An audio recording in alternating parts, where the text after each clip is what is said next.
ఓం నమో నారాయణాయ నమశివాయ. నిన్న బ్రహ్మ ఎలా పుట్టాడు, ఆయనకి విష్ణుమూర్తి 1000 సంవత్సరాల పాటు తపస్సు చేయమని చెప్పాడు. ఆ తర్వాత బ్రహ్మకు దివ్య వరాలను ప్రదానం చేయడానికి విష్ణుమూర్తి సాక్షాత్కరించడం చెప్పాం. Next continuation. ఆయన నారాయణుడని, ఆయనను స్తుతించాలని బ్రహ్మజ్ఞాని అనేటువంటి బ్రహ్మకు వెంటనే తెలియడంతో ఇలా స్తుతించాడు.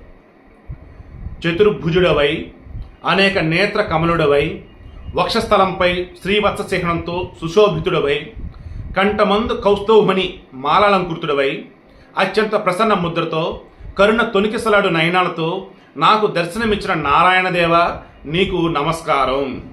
సో విష్ణుమూర్తి బ్రహ్మకు ప్రత్యక్షమైన వాడు విష్ణుమూర్తి అని బ్రహ్మ తెలుసుకున్నాడు తన జ్ఞానంతో.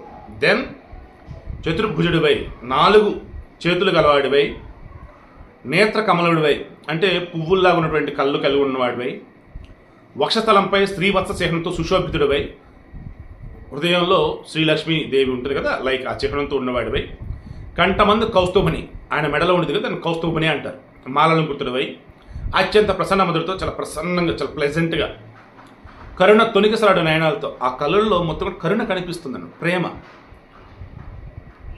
నాకు దర్శనమిచ్చిన నారాయణదేవ నీకు నమస్కారం. భక్తులకి ఎల్లవేళలా వసుడువై ఉండు పరమాత్మవు. భక్తులకి ఎల్లప్పుడూ వారు కోరగానే, వాళ్ళు నిన్ను పిలవగానే ఇమ్మీడియట్గా నువ్వు వారి యందు ఏమి కావాలి వత్స అన్నట్టుగా ప్రత్యక్షమతో చూసావు, అటువంటి వాడివి. అత్యంత దయాళుడవు, మంచి దయగలవాడివి, పరబ్రహ్మ స్వరూపుడవు, అంతటా ఉండేవాడివి, జగదానంద కారకుడవు, శ్రీమన్నారాయణుడు నీవే, నన్ను కరుణించు అంటూ ఆయన చరణ కమలాలను అంటే పాదాలని కడిగి పూజించి ఆ నీటిని నెత్తిన జల్లుకున్నాడు బ్రహ్మ. గరుడ బ్రహ్మస్తుతికి ప్రసన్నుడై భగవానుడు మేఘ గంభీర స్వరంతో ఇలా చెప్పాడు. ఆకాశాలు కానీ ఉరుములప్పుడు ఎలా ఉండేది ఆ శబ్దం, లైక్ ఆ వేలో ఆ వాయిస్తో, ఓ బ్రహ్మదేవ, నా వరప్రసాద బలంతో దేవతలందరినీ ఇది వరకు సృష్టించినట్లే ఇప్పుడు కూడా కావించు. ఇంతకుముందు దేవతలు ఎలాగైతే సృష్టించి ఉన్నావో నేను నీలో ఉండి అవన్నీ చేస్తా. సో ఇప్పుడు నువ్వు చేయి, ఇంతకుముందు ఎలా చేసావు అలా చేయి. దీనివల్ల నీకేమి ప్రయోజనం సిద్ధించకపోవచ్చు, దీనివల్ల నీకేమి యూజ్ ఉండకపోవచ్చు, కానీ నా ప్రసన్నత కోసం ఆచరించు. హరి ఇలా ఆనతినివ్వగానే, విష్ణుమూర్తి అలా చెప్పగానే